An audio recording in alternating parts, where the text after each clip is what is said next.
আসসালামু আলাইকুম। সবাই কেমন আছেন? আশা করি সবাই ভালো আছেন। আজ আপনাদের জন্য নিয়ে এসেছি গল্পের ৩য় পর্ব। আশা করি গল্পটা আপনাদের ভালো লাগবে। তাহলে চলুন শুরু করা যাক। এভাবে না দেখে ভেবেই যাচ্ছি। একবার পিছন ফিরে দেখি তো কে?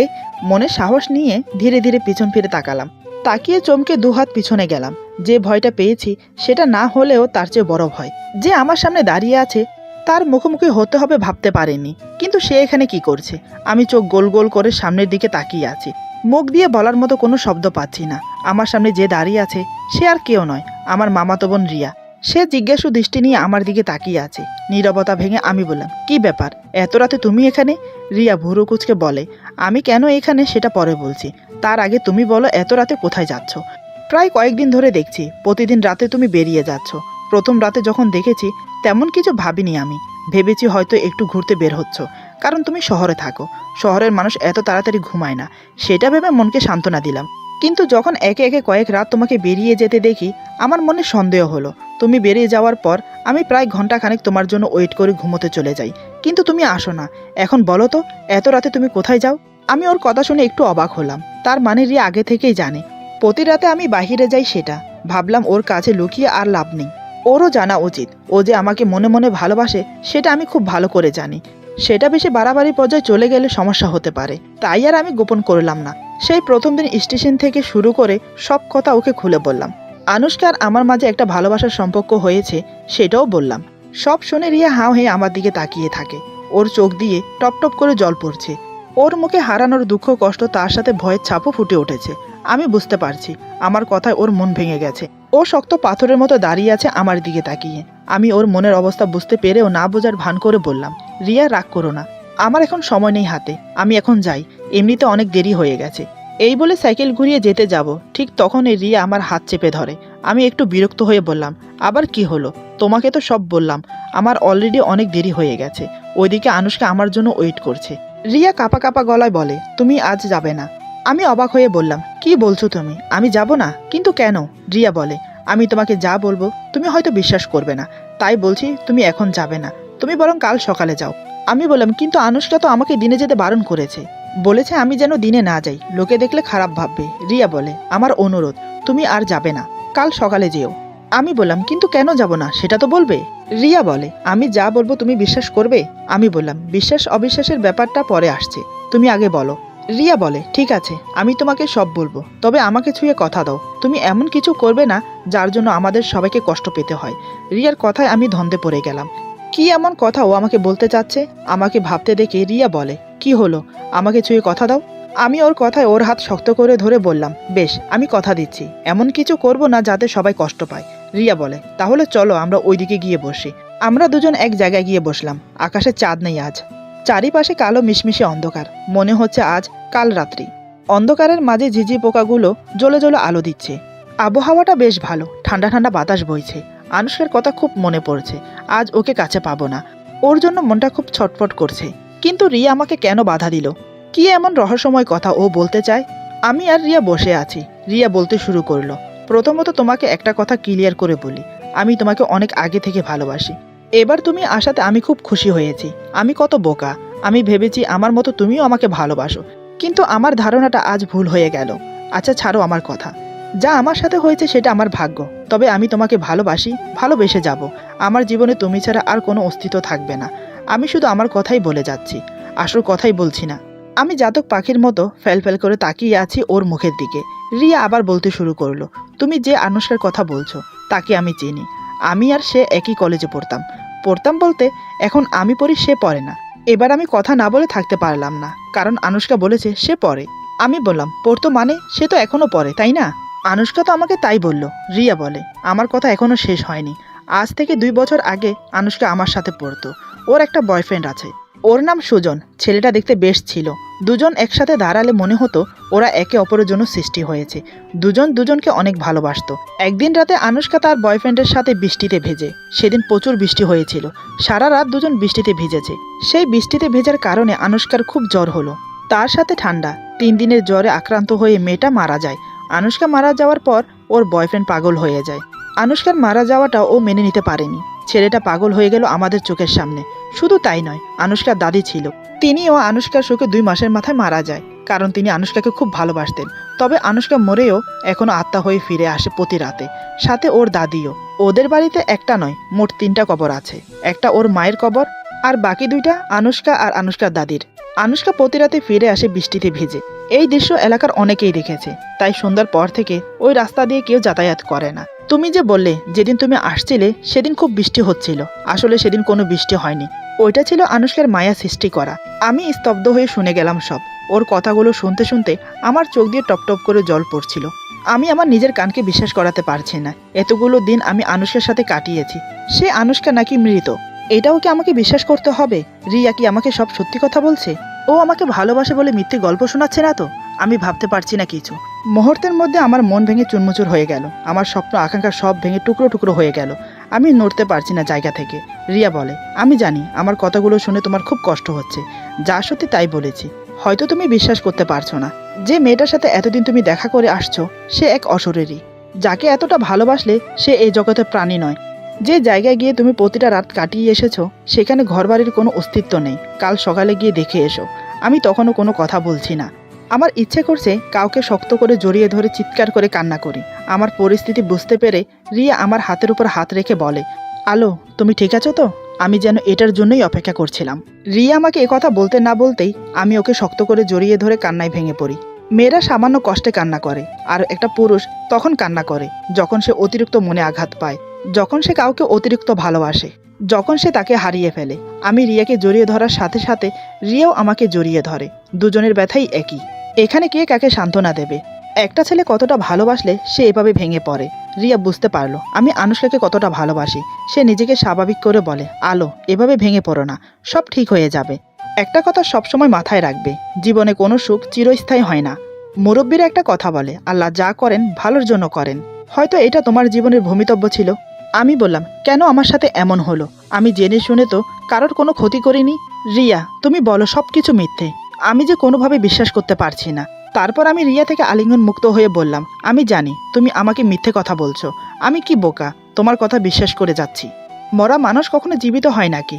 পৃথিবীতে ভূত, প্রেত, আত্মা এসব বলে কিছু আছে নাকি? বিজ্ঞান তা কখনো বিশ্বাস করে না। আর আমি একজন বিজ্ঞানের ছাত্র, ইউনিভার্সিটিতে পড়ি। আমি তো এসব ভূত প্রেত বিশ্বাস করি না। ঠিক আছে, আমি এখন যাব না, কাল সকালে নিশ্চয়ই যাব। তখন দেখো তোমার সব মিথ্যে কথা ধরা পড়ে যাবে। এই বলে আমি নিজের রুমে চলে গেলাম। সত্যি বলতে আমার খুব রাগ হচ্ছিল রিয়ার প্রতি। আমি আনুষ্কাকে ভালোবাসি বলে সে হিংসা করছে, কারণ সে আমাকে ভালোবাসে। সে তো আমাকে পাবে না আর, তাই এসব বানিয়ে বানিয়ে বলছে। আমি নিজের রুমে এসে শুয়ে পড়লাম, কিন্তু দু চোখের পাতায় ঘুম নেই। এত কিছু শোনার পর চোখের ঘুম উধাও হয়ে গেছে। মনটা প্রচুর ছটফট করছে আনুষ্কার জন্য। রিয়া কেন এতগুলো কথা বানিয়ে বানিয়ে মিথ্যে বলল? সে কি ভেবেছে আমি ওর কথা বিশ্বাস করে আনুষ্কাকে ভুলে যাব? না, আমি কাল সকালে গিয়ে দেখে আসব। আমি চলে আসার পর রিয়া নিজের রুমে চলে গেল। জানি সেও আজ সারা রাত ঘুমোতে পারবে না।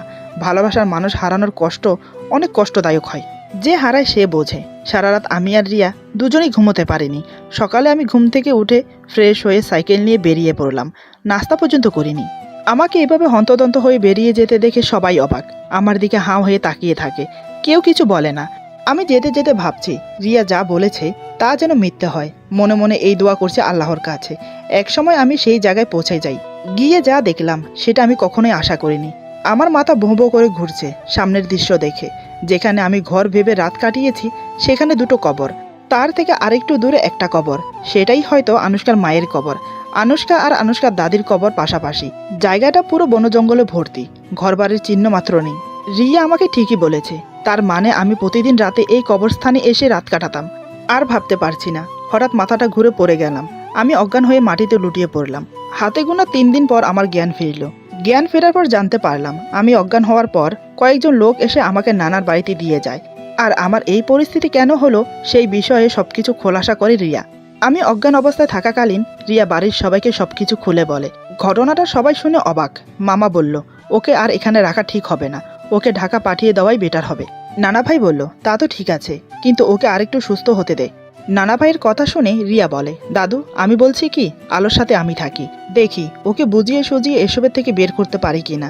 নানা ভাই বাড়ি শুদ্ধ সবাই রাজি হয়ে গেল রিয়ার কথায়। কারণ রিয়া যে আমাকে ভালোবাসে সেটা ওর মা জানে। ওর মা ব্যাপারটা সবাইকে বলেছে। এই কথা শুনে কারোর আপত্তি ছিল না, বরং সবাই খুশি হয়েছে। রিয়ার কথা অনুযায়ী রিয়া আমার কাছেই থাকে। এই ঘটনার পর আমি আনুশকার চিন্তায় মানসিকভাবে অসুস্থ হয়ে পড়ি। তার জন্য আমাকে ঢাকায় নিয়ে মানসিক হসপিটালে ভর্তি করানো হয়। দিন রাত 24 ঘন্টা রিয়া আমার সাথে ছিল। প্রায় অনেক দিন পর সুস্থ হয়ে বাড়ি ফিরি। এখন আমি সম্পূর্ণ সুস্থ। আনুশকার স্মৃতি, আনুশকার মোহ থেকে অনেকটা বেরিয়ে আসতে পেরেছি। রিয়া একটা কথা বলেছিল, এমন কিছু সুখ আছে চিরস্থায়ী হয় না। হয়তো সেটা আমার ভবিতব্য। অসুস্থতার কারণে আমি ভার্সিটিতে যেতে পারিনি, তাই এখন যাব না বলে পড়াশোনা ছেড়ে দিয়েছি। ভাইদের সাথে অফিসে জয়েন করেছি। আমি অতীত ভুলতে চাই, তাই অফিসে জয়েন করা। কাজের মাঝে ব্যস্ত থাকলে এসব নিয়ে আর ভাববো না। ওইদিকে রিয়ারও আমার মতো একই অবস্থা। আমাকে সুস্থ করতে গিয়ে নিজের পড়াশোনা সব ছাড়তে হয়েছে, তাই সেও আর পড়াশোনা করে না। সেই যে নানার বাড়ি থেকে আমার সাথে ঢাকায় এসেছে, এখনো ফিরে যায়নি বলতে আমার মা বাবা যেতে দেয়নি।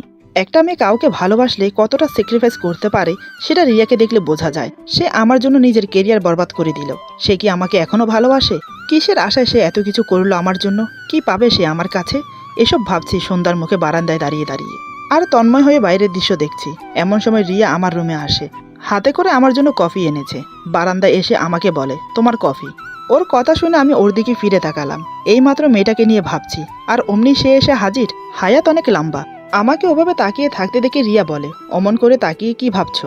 আমি চোখ সরিয়ে নিয়ে কফিটা হাতে নিলাম। তারপর বসতে বসতে বললাম, তেমন কিছু না, ভাবছি তোমাকে নিয়ে। দাঁড়িয়ে কেন, এখানটায় বসো। রিয়া অবাক হয়ে আমার দিকে তাকিয়ে থেকে ধীরে ধীরে বসে পড়ল। সে বলে, হঠাৎ আমাকে নিয়ে ভাবছো কেন? কি হয়েছে? আমি কোনো অন্যায় করেছি, নাকি আমার কোনো ভুল হয়েছে? আমি বললাম, আরে তুমি এত ব্যস্ত হইও না, তুমি শান্ত হয়ে বসো। আমি ভাবছিলাম তোমাকে নিয়ে, কারণ আমার জন্য তোমার কেরিয়ার বরবাদ হয়ে গেল।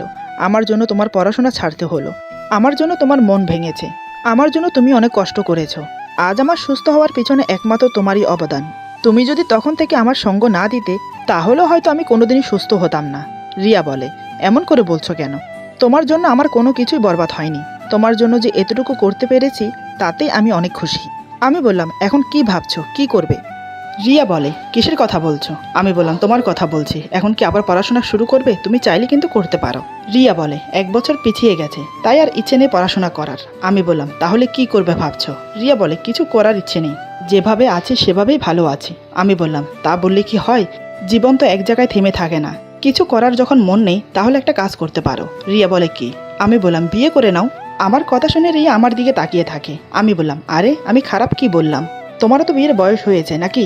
এভাবে একা জীবন থেকে সংসার করা ভালো না। তুমি রাজি কিনা বলো, তাহলে আমি মামা মামির সাথে কথা বলি। আমার কথা শুনে রিয়ার চোখ দিয়ে জল গড়িয়ে পড়ছে। আমি তো অবাক। আমি তো কান্না করার মতো কিছু বলিনি। আমি বললাম, আরে তুমি কাঁদছো কেন? আমি তো কান্না করার মতো কিছু বলিনি। রিয়ার মুখটা রাগে লাল হয়ে উঠল। সে আমার দিকে চোখ বড় বড় করে তাকিয়ে বলে, তুমি কি আমার ধৈর্যের পরীক্ষা নিচ্ছ? আজ থেকে 1 বছর আগে তোমাকে একটা কথা বলেছিলাম, মনে আছে? আমি বললাম, কি কথা? রিয়া বলে, আমি তোমাকে ভালোবাসি। আগেও ভালোবেসেছি, এখনও বাসি, আর ভালোবেসে যাব। তুমি ছাড়া আমার জীবনের কোনো অস্তিত্ব নেই। হয়তো এই জীবনে তোমাকে পাবো, নয়তোবা সারা জীবন এভাবে কাটিয়ে দেব।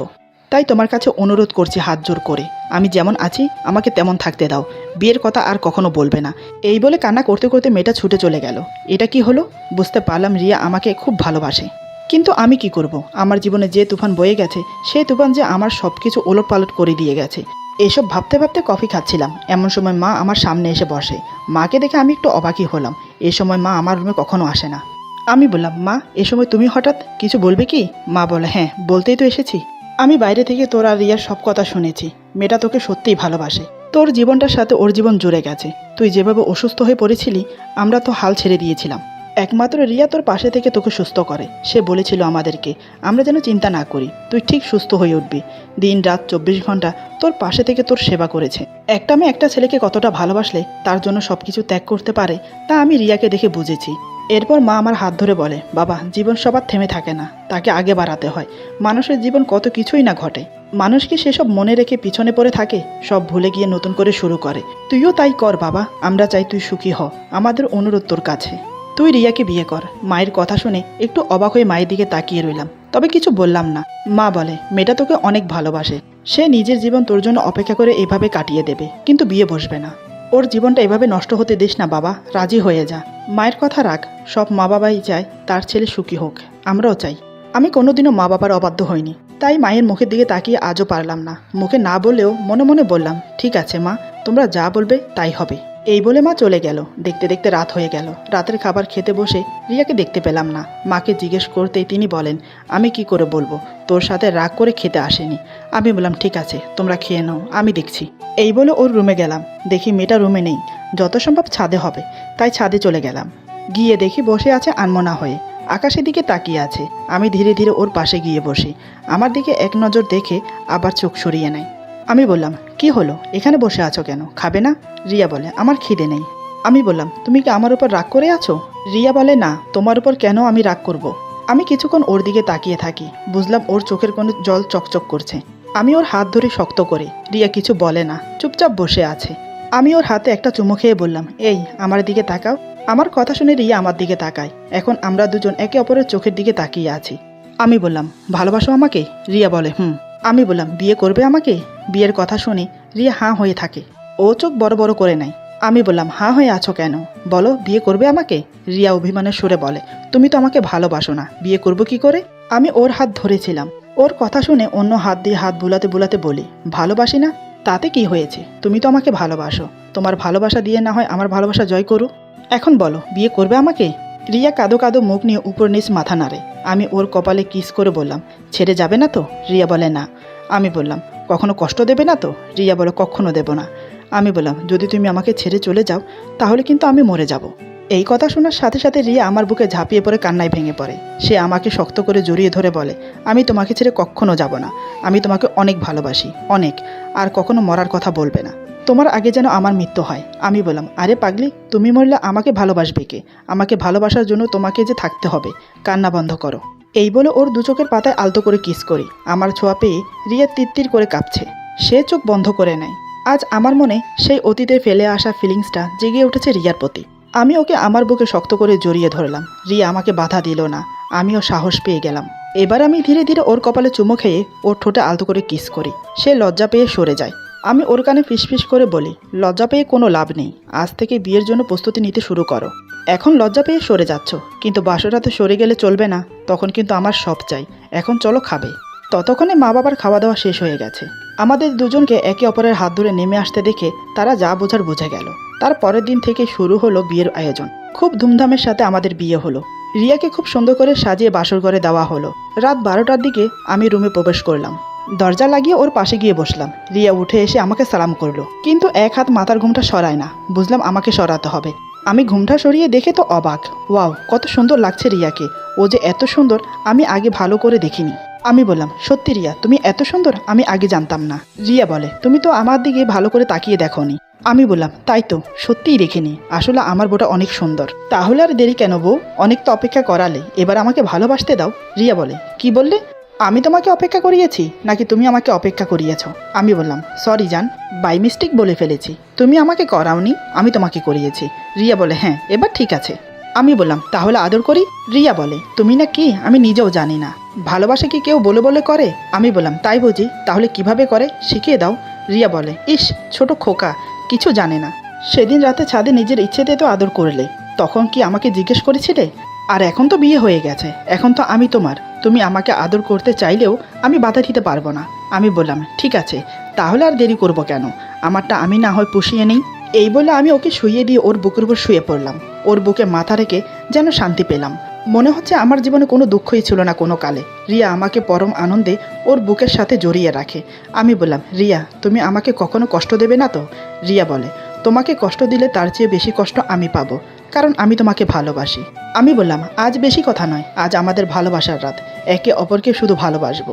এই বলে আমি ওকে শক্ত করে জড়িয়ে ধরে আদর করতে থাকি। শুরু হয়ে যায় আমাদের নতুন জীবন, নতুন সংসার। তবে আনুষ্কাকে ভুলতে পারিনি। কি করে ভুলি বলুন? সে হচ্ছে আমার জীবনের প্রথম প্রেম।